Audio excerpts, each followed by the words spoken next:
जय श्री राम जी। आज की कथा में आप सभी भक्तों का हार्दिक स्वागत है। भगवान श्री हरि विष्णु और माँ लक्ष्मी की कृपा सदैव आप और आपके समस्त परिवार पर बनी रहे।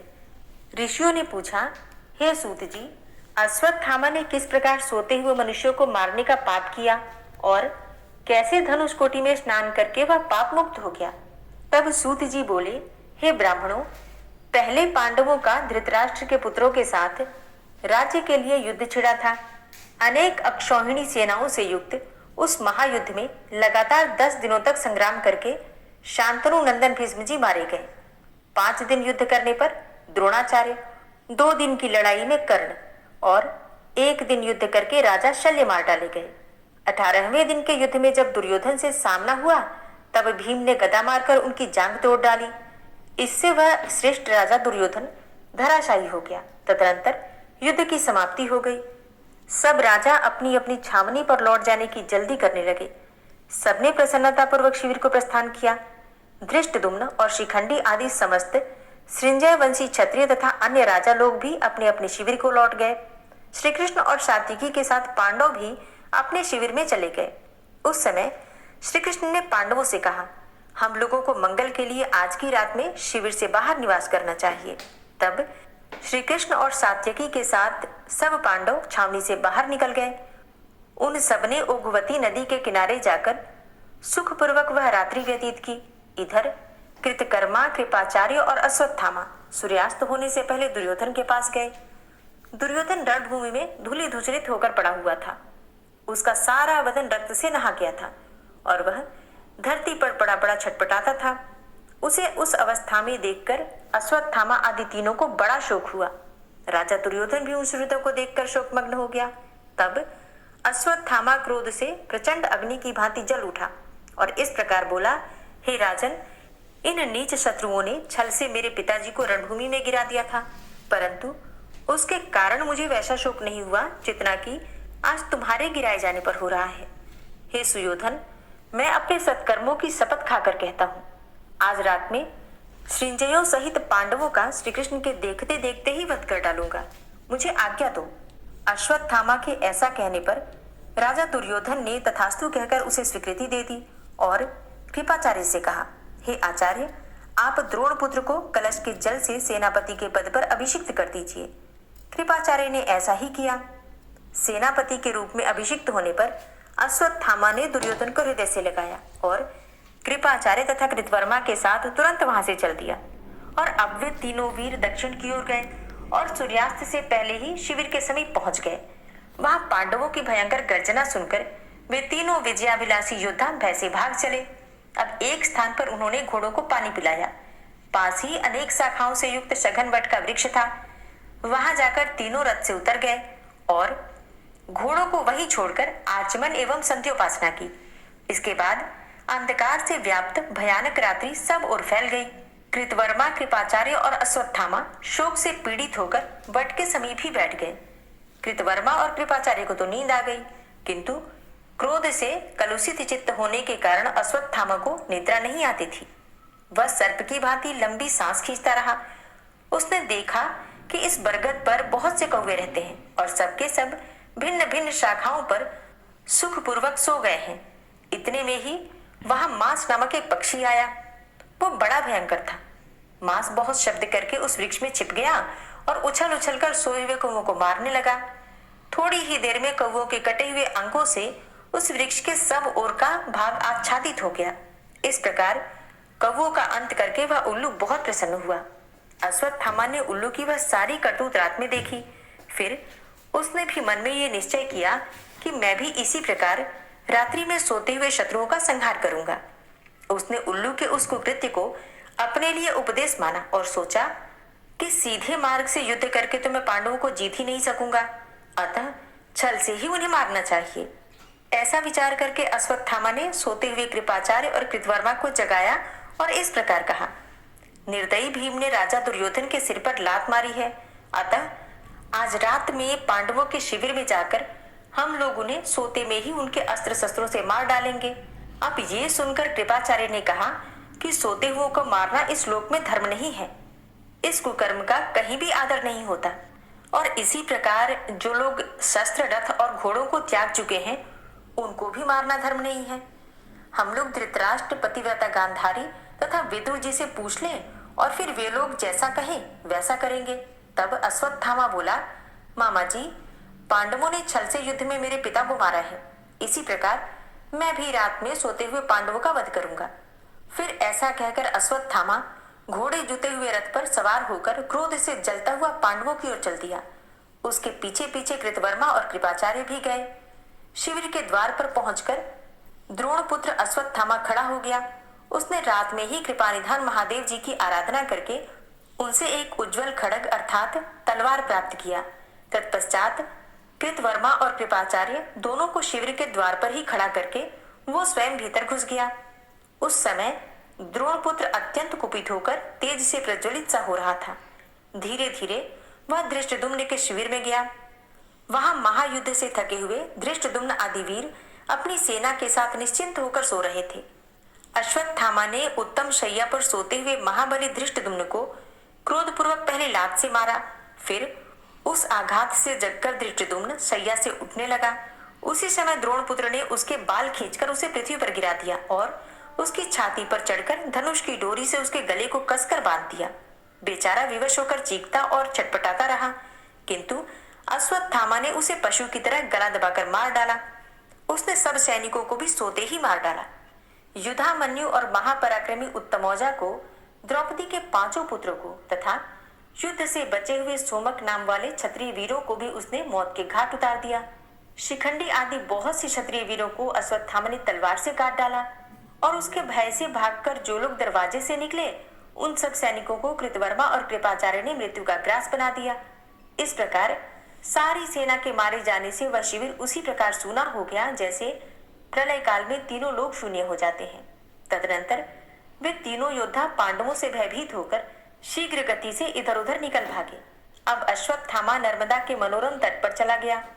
वहां सहस्त्रों वेदवादी ऋषि परस्पर पुण्य कथाएं कहते हुए उत्तम तपस्या में संलग्न रहते थे। द्रोणाचार्य का पुत्र उन ऋषियों के आश्रमों में गया।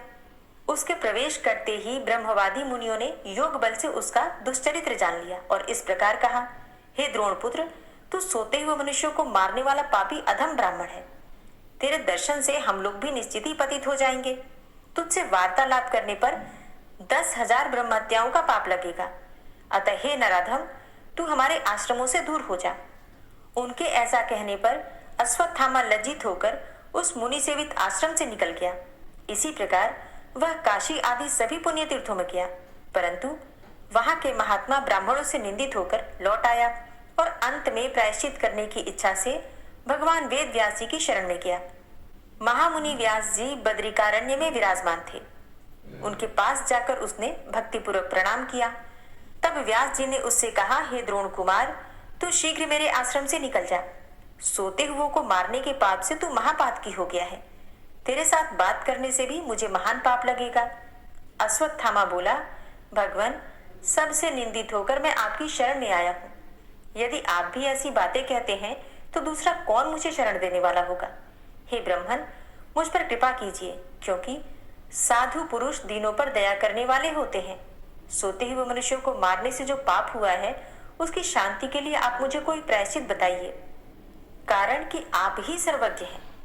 अश्वत्थामा के ऐसा कहने पर व्यास जी ने दीर्घ काल तक सोच विचार कर उससे कहा, इस पाप की शांति के लिए धर्मशास्त्रों में कोई प्रायश्चित ही नहीं है, तथापि मैं उस दोष के निवारण के लिए एक उपाय बताता हूँ। दक्षिण समुद्र के तट पर जो परम पवित्र राम सेतु है वह मोक्ष देने वाला है। वही धनुषकोटि नाम से विख्यात एक महान तीर्थ है जो बड़े बड़े पातकों का नाश करने वाला है और मनुष्यों को स्वर्ग एवं मोक्ष देने वाला है। उसमें स्नान करने से ब्रह्म हत्या आदि पाप भी शुद्ध हो जाते हैं। वह पवित्रों में सबसे अधिक पवित्र तथा तीर्थों में सबसे उत्तम है। दुस्वप्न और नरक के क्लेशों का नाशक तथा पुण्यजनक है। उस धनुषकोटि तीर्थ में जाकर तुम 1 महीने तक निरंतर स्नान करो तो सोते हुओं को मारने के पाप से शुद्ध हो जाओगे। महर्षि व्यास के इस प्रकार कहने पर अश्वत्थामा राम सेतु पर जाकर पुण्यदायिनी धनुषकोटि में पहुंचा। वहां उसने संकल्प पूर्वक 1 मास तक निरंतर स्नान किया। वह प्रतिदिन तीनों समय श्री रामेश्वर शिव की सेवा में रहता था। तदनंतर 30वें दिन जल में स्नान करके उसने पंचाक्षर मंत्र का जप और उपवास किया। फिर रात में भगवान रामेश्वर के समीप जागरण किया और दूसरे दिन पुनः संकल्प पूर्वक धनुष कोटि में स्नान करके उसने श्री रामेश्वर की भक्ति पूर्वक सेवा पूजा की। तदनंतर आनंद के आंसू बहाता हुआ वह शिवजी के आगे नृत्य करने लगा। उस समय भगवान शंकर प्रसन्न होकर उसके सामने प्रकट हो गए। उनका दर्शन करके उसने भगवान शिव का इस प्रकार स्तवन किया, हे देव देवेश्वर, आपको नमस्कार है। हे करुणाकर शंकर, विपत्ति रूपी समुद्र में डूबे हुए प्राणियों को पार लगाने के लिए आपके चरणारविंद जहाज रूप हैं। हे मृत्युंजय, हे त्रिलोचन, आप अपनी कृपा दृष्टि से मेरी रक्षा कीजिए। इस प्रकार स्तुति करने पर महादेव जी प्रसन्न होकर अश्वत्थामा से बोले, हे द्रोण कुमार, सोते हुओं को मारने के कारण जो तुम्हें पाप लगा था वह धनुष कोटि में नहाने से दूर हो गया है। अब तुम कोई वर मांगो। तब अश्वत्थामा बोला, हे महेश्वर, आज आपके दर्शन मात्र से मैं कृतार्थ हो गया। हे महादेव, मुझ पर कृपा कीजिए और मुझे वरदान दीजिए कि आपके चरणारविंदों में मेरी अविचल भक्ति हो। तथास्तु, ऐसा कहकर देव देव महादेव जी वहीं अंतर्ध्यान हो गए। इस प्रकार पाप रहित, शुद्ध एवं निर्मल हुए अश्वत्थामा को उस समय से सभी महर्षियों ने ग्रहण किया। जय श्री राम। आज की कथा का यहीं पर समापन करते हैं। इसके आगे का वृतांत आप कल की कथा में सुनेंगे। और अब आप सुनेंगे, जो लोग ठाकुर जी की सेवा करते हैं अपने अनुभव कमेंट बॉक्स में लिख सकते हैं। राधे राधे। जय श्री कृष्णा। श्री राधा कृपा कटाक्ष स्तोत्र। मुनीन्द्र वृंद वंदिते त्रिलोक शोक हारिणी प्रसन्न वक्त्र पंकजे निकुंज भूविलासिनी व्रजेन्द्र भानुनंदिनी व्रजेन्द्र सूनु संगते कदा करिष्यसि हमां कृपा कटाक्ष भाजनम्। अशोक वृक्ष वल्लरी वितान मंडप स्थिते प्रवाल बाल पल्लव प्रभारुणान्द्रि कोमले वराभय स्फुरत्करे प्रभूत संपदालये कदा करिष्यसि हमां कृपा कटाक्ष भाजनम्। अनंगरंग मंगलम प्रसंग भंगुरं भ्रुवां सविभ्रमं ससंभ्रमं दृगंत बाणपातने निरन्तरं वशीकृत प्रतीत नन्दनन्दने कदा करिष्यसि हमां कृपा कटाक्ष भाजनम्। तडित् सुवर्ण चंपक प्रदीप्त गौर विग्रहे मुख प्रभा परास्त कोटि सारदेन्दु मंडले विचित्र चित्र संचर चकोर शावलोचने कदा करिष्यसि हमां कृपा कटाक्ष भाजनम्। मदोन्मदादि यौवने प्रमोदमान मंडिते प्रियानुराग रंजिते कला विलास पंडिते अनन्य धन्य कुंज राज्य काम केलि कोविदे कदा करिष्यसि हमां कृपा कटाक्ष भाजनम्। अशेष हाव भाव धीर हीर हार भूषिते प्रभूत शात कुंभ कुंभ कुंभि कुंभ सुस्तनि प्रशस्त मंद हास्य चूर्ण पूर्ण सौख्य सागरे कदा करिष्यसि हमां कृपा कटाक्ष भाजनम्। मृणाल वाल वल्लरी तरंग रंग दौर्लते लताग्रलास्य लोल नील लोचनावलोकने ललल्लुलन्मिलन् मनोज्ञ मुग्ध मोहिनाश्रिते कदा करिष्यसि हमां कृपा कटाक्ष भाजनम्। सुवर्ण मल्लिकाञ्चित त्रिरेख कम्बुकण्ठगे त्रिसूत्र मङ्गली गुण त्रिरत्न दीप्ति दीधिते सलोल नील कुन्तल प्रसून गुच्छ गुंफिते कदा करिष्यसि हमां कृपा कटाक्ष भाजनम्। नितंब बिंब लंबमान पुष्प मेखला गुणे प्रशस्त रत्न किंकिणी कलाप मध्य मंजुले करींद्र शुंड दंडिका वरोह शोभ गोरुके कदा करिष्यसि हमां कृपा कटाक्ष भाजनम्। अनेक मंत्रनाद मंजुनूपुरारवस्खलत् समाज राजहंस वंश निक्वणाति गौरवे विलोल हेम वल्लरी विडम्ब चारु चंक्रमे कदा करिष्यसि हमां कृपा कटाक्ष भाजनम्।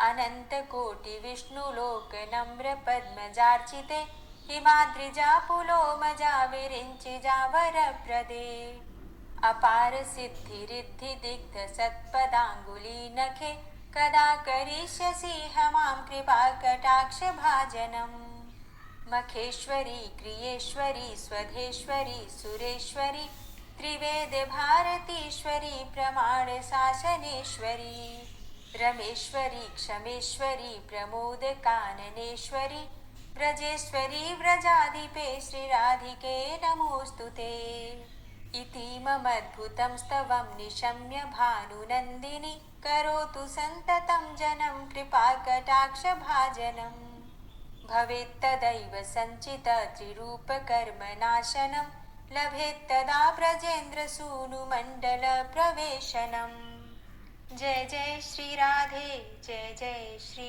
राधे। विश्वं विश्वरूपचत्कारो भूतभव्य भवत्प्रभु भूतकृत भूतभृद्भावो भूतात्मा भूतवाहन भूतात्मा परमात्मा च मुक्तानां परमागति अव्ययः पुरुषः साक्षी क्षेत्रज्ञो अक्षर एव च योगो योगविदां नेता प्रधान पुरुषेश्वरः नारसिंहवपुः श्रीमान् केशवः पुरुषोत्तमः सर्वः शर्वः शिवस्थाणुर्भूतादिर्निधिर्व्ययः सम्भवो भावनो भर्ता प्रभवः प्रभुरीश्वरः स्वयंभू शम्भुरादित्यः पुष्कराक्षो महास्वनः अनादिनिधनो धाता विधाता धातुरुत्तमः अप्रमेयो ऋषिकेश पद्मनाभो अमरप्रभु विश्वकर्मा मनुस्त्वष्टा स्थविरोधुवः अग्राह्यः शाश्वतः कृष्णो लोहिताक्षः प्रदर्दनः प्रभूतस्त्रिककुब्धाम पवित्रं मङ्गलं परम् ईशानः प्राणदः प्राणो ज्येष्ठः श्रेष्ठः प्रजापति हिरण्यगर्भो भूगर्भो माधवो मधुसूदनः ईश्वरो विक्रमी धन्वी मेधावी विक्रमः क्रमः अनुत्तमो दुराधर्षः कृतज्ञः कृतिरात्मवान् सुरेशः शरणं शर्म विश्वरेताः प्रजाभव अह संवत्सरो व्यालः प्रत्ययः सर्वदर्शनः अजः सर्वेश्वरः सिद्धः सिद्धे सर्वादिर्च्युतः वृषाकपिर्मेयात्मा सर्वयोगविनिश्रितः वसुर्वसुमना सत्य समात्मा संवितः समः अमोघ पुण्डरीकाक्षो वृषकर्मा वृषाकृतिः रुद्रो बहुशिरा बभ्रुर्विश्वयोनिः शुचिश्रवः अमृतः शाश्वतस्थाणुर्वरारोहो महातपः सर्वगः सर्वविद्भानुर्विश्वक्सेनो जनार्दनः वेदो वेदविद्व्यङ्गो वेदाङ्गो वेदवित्कविः लोकाध्यक्षः सुराध्यक्षो धर्माध्यक्षः कृताकृतः चतुरात्मा चतुर्व्यूहश्चतुर्द्रष्टश्चतुर्भुजः भ्राजेश्वरभोजनं भोक्ता सहस्रोर्जगदाति च अनघो विजयोजेता विश्वयोनिः पुनर्वसु उपेन्द्रो वामनः प्रांशुर्मोघः शुचिरुर्जितः अतीन्द्रः संग्रहः सर्गो धृतात्मा नियमो यमः वेद्यो वैद्यः सदा योगी वीरः माधवो मधु अतीन्द्रियो महामायो महोत्साहो महाबलः महाबुद्धिर्महावीर्यो महाशक्तिर्महाद्युतिः अनिर्देश्य वपु श्रीमान् मेयात्मा महाधृतिर् महेश्वासो महीभर्ता श्रीनिवासः सतां गति अनिरुद्ध सुरानन्दो गोविन्दो गोविन्दाम्पति मरीचिर्दमनो हंस सुपर्णो भुजगोत्तम हिरण्यनाभ सुतपा पद्मनाभ प्रजापति अमृत्यु सर्वदिक्सिंह संधाता सन्धिमान स्थिर अजो दूर्मर्षण शास्ता विश्रुतात्मा सुरारिः गुरुर्गुर्तमो धाम सत्य सत्यपराक्रम निमिषो अनिमिषो श्रग्वी वाचस्पतिरुदारथि अग्रणिर्ग्रामणी श्रीमान् न्यायो नेता समीरण सहस्रमूर्धा विश्वात्मा सहस्राक्ष सहस्रपात् आवर्तनो निवृत्तात्मा संवृतः संप्रवर्धन असंवर्तको वह निर्निलोधरणीधरः सुप्रसादः प्रसन्नात्मा विश्वधृक् विशुभुग् विभु सत्कर्ता सत्कृतः साधु जहनुर्नारायणो नरः असंख्येयो अप्रमेयात्मा विशिष्टशिष्टकृच्छुवि सिद्धार्थ सिद्धसङ्कल्प सिद्धिदः सिद्धिसाधनः वृषाहि वृषभो विष्णुर्विष्पर्वा वृषोदरः वर्धनो वर्धमानश्च विविक्तः श्रुतिसागरः सुभुजो दूर्धरो वाग्मी महेन्द्रो वसुदो वसु नैकरूपो बृहद्रूप शिपिविष्टः प्रकाशनः ओजस्तेजो द्युतिधरः प्रकाशात्मा प्रतापनः ऋद्धस्तष्टाक्षरो मन्त्रश्चन्द्रांशुर्भास्करद्युतिः अमृतांशुद्भवो भानु शशबिन्दु सुरेश्वरः औषधं जगतः सेतु सत्यधर्मपराक्रमः भूतभव्य भवन्नाथः पवनः पावनो नलः कामः कामकृत्कान्तः कामः कामप्रदः प्रभु युगाधिकृत युगावर्तो नैकमायो महाशनः अदृश्यो अव्यक्तरूपश्च सहस्रजितनन्तजित् इष्टो अविशिष्ट शिष्टेष्ट शिखण्डी नहुसो वृष क्रोधः क्रोधकृत्कर्ता विश्वबाहुर्महीधरः अच्युतः प्रतितः प्राणः प्राणदो वासुवानुजः अपां निधिर्देष्टानं प्रमत्तः प्रतिष्ठितः स्कन्दः स्कन्दधरो धूर्यो वरदो वायुवाहनः वासुदेवो बृहद्भानुरादिदेवः पुरन्दरः अशोकस्तारणस्तारः शूरः सौरिर्जनेश्वरः अनुकूलः शतावर्त पद्मी पद्मनिवेक्षणः पद्मनाभो अरविन्दाक्ष पद्मगर्भ शरीरभृत् महद्धिरिद्धो वृद्धात्मा महाक्षो गरुडाध्वजः अतुलः शरभो भीमो समयज्ञो हविर्हरि सर्वलक्षणलक्षण्यो लक्ष्मीवान् समितिञ्जयः वीक्षरो रोहितो मार्गो हेतुर्दामोदरः सः महीधरो महाभागो वेगवान् मिताशनः उद्भवाछो वणो देव श्रीगर्भ परमेश्वर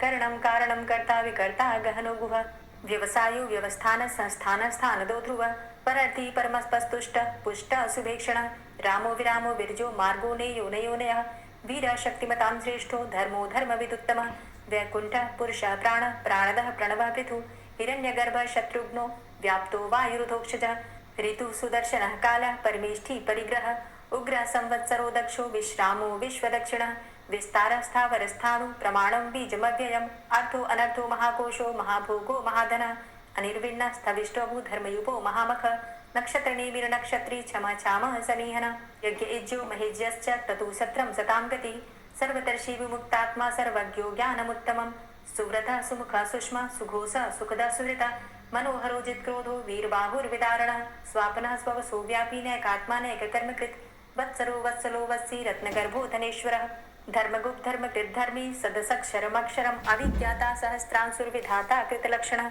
गवस्थिनेमिः सत्त्वस्थ सिंहो भूतमहेश्वरः आदिदेवो महादेवो देवेशो देवभृद्गुरुः उत्तरो गोपतिर्गोप्ता ज्ञानगम्यः पुरातनः शरीरभूतभृद्भोक्ता कपीन्द्रो भूरि दक्षिणः सोमो अमृतपः सोमः पुरुजित पुरुषोत्तमः विनयो जय सत्यसन्धो दाशाः सात्वतां प्रति जीवो विनयिता साक्षी मुकुन्दो अमित विक्रम अम्भो निद्रणन्तात्मा महोदधी शयोन्तकः अजो महारः स्वाभाव्यो जितामित्रः प्रमोदन आनन्दो नन्दनो नन्दः सत्यधर्मा त्रिविक्रम महर्षि कपिलाचार्यः कृतज्ञो मेदिनीपति त्रिपदस्त्रिदशाध्यक्षो महाशृङ्ग कृतान्तिकृत् महावराहो गोविन्दः सुखेणः कनकाङ्गदी गुह्यो गभीरो गहनो गुप्तश्चक्र गदाधरः फेथा स्वाङ्गो अजितः कृष्णो दृढः सङ्कर्षणोच्युतः वरुणो वारुणो वृक्षः पुष्कराक्षो महामनाः भगवान् भगानन्दी वनमाली हलायुधः आदित्यो ज्योतिरादित्यः सहिष्णुर्गतिसत्तमः सुधन्वाखण्ड परशुर्दारुणो द्रविडप्रदः दिविस्त्रिक्सरदृग्व्यासो वाचस्पतिर्योनिजः त्रिसामासामगः सामन् धन्वाखण्ड परशुर्दारुणो द्रविडप्रदः दिविस्त्रिक्सरदृग्व्यासो वाचस्पतिर्योनिजः त्रिसामासामगः साम निर्वाणं भेषजं भिषक् संन्यासकृच्छमः शान्तो निष्ठा शान्तिः परायणम् शुभांग शांतिदः स्रष्टा कुमुदः कुबलेशय गोहितो गोपतिर्गोप्ता वृषभाक्षो वृषप्रिया अनिवर्ति निवृतात्मा संचेप्ता चेमकृच्छिव श्रीवत्सवक्षा श्रीवास श्रीपति श्रीमतांबर श्रीद श्रीश श्रीनिवास श्रीनिधि श्रीविभावन श्रीधर श्रीकर श्रेय श्रीमान् लोकत्रयाश्रय स्वक्ष स्वंग शतानंदो नंदिर्ज्योतिर्गणेश्वर विजितात्मा विधेयात्मा सत्कीर्तिश्छिन्न संशय उदीर्ण सर्वतक्षसुर निशा शाश्वत स्थिर भूषयो भूषणो भूतिर्विशोकः शोकनाशन अर्चिष्मानर्चिता कुंभो विशुद्धात्मा विशोधन अनिरुद्धो अप्रतिरथ प्रद्युम्नो अमित विक्रम कालिनेमि निहावीर शौरी सूर्जनेश्वर त्रिलोकात्मा त्रिलोकेशः केशवः केशिहारी कामदेवः कामपालः कामीकान्तः कृतागमः अनिर्देशव पुर्विष्णुर्वीरो अनन्तो धनञ्जयः ब्रह्मण्यो ब्रह्मकृद्ब्रह्म ब्रह्म ब्रह्म विवर्धन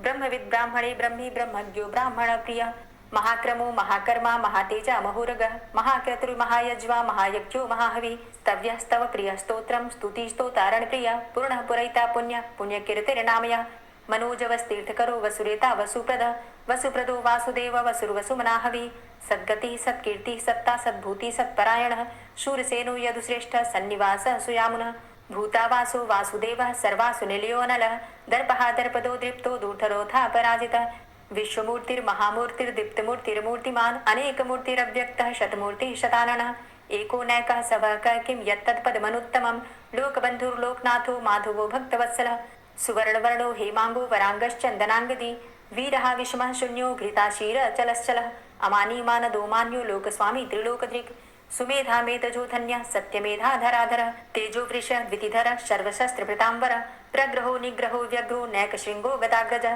चतुर्मूर्तिश्चतुर्बाहुश्चतुर्व्यूहश्चतुर्गति चतुरात्मा चतुर्भावश्चतुर्वेद विदेकपात समावर्तो अनिवृतात्मा दुर्जयो दुरतिक्रम दुर्लभो दुर्गमो दुर्गो दुरावासो दुरारिहा शुभांगो लोक सारंग शुतंतुस्तंतु वर्धन इंद्रकर्मा महाकर्मा कृतकर्मा कृतागम उद्भव सुंदर सुंदो रत्ननाभ सुलोचन अर्को वाजसन श्रृंगी जयंत सर्वविजयी सुवर्णबिंदु रक्षोभ्य सर्वभागीश्वरेश्वर महाहृदो महागर्तो महाभूतो महानिधि कुमुदः कुन्दरः कुन्दः पर्जन्यः पावनो नीलः अमृताशो अमृतवपुः सर्वज्ञः सर्वतोमुखः सुलभः सुव्रतः सिद्धः शत्रुजित् शत्रुतापनः न्यग्रोधो दुम्बरो अस्वस्थश्चाणुरान्ध्रनिषूदनः सहस्रार्चिः सप्तजिह्वः सप्तैधा सप्तवाहनः अमूर्तिरणघो अचिन्त्यो भयकृद् भयनाशनः अणुर्बृहत्कृशः स्थूलो गुणभृन्निर्गुणो महान् अधृत स्वधृत स्वास्य प्राग्वंशो वंशवर्धनः भारभृति कथितो योगी योगी स सर्वकामद आश्रमाश्रमण छाम सुपर्णो वायुवाहन धनुर्धरो धनुर्वेदो दण्डोदमयितादम